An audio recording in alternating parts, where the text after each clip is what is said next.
सखर में रिपोर्ट करे रहा हफीज़ लाशारी। सखर में शादी तकरीबन दौरान हवाई फायरिंग रोकण में पुलिस मुकम्मल तौर नाकाम नजर आई, जिते शादी की खुशियों ने एक मासूम नौजवान की जान वठी छड़ी।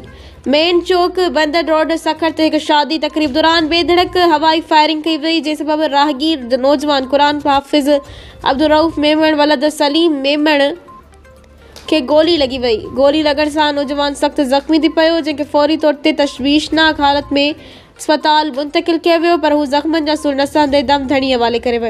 नौजवान जो लाश जॾहिं घर पहुंचाया वो तो इलाके में कोहराम मची वो। वारसन इलाके वासन में दुख और कावड़ की लहर डोड़ी वही।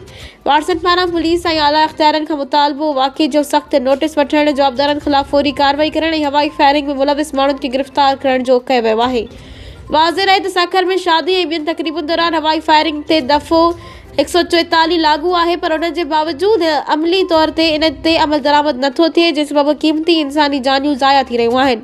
शहरनि हल्कनि बि इंतज़ामिया का मुतालबो कयो आहे त हवाई फायरिंग खिलाफ़ सख़्त कदम खया वञनि, त जीअं मुस्तक़बिल में अहिड़नि अफ़सोसनाक वाक़िअनि खे बंदि कयो वञे।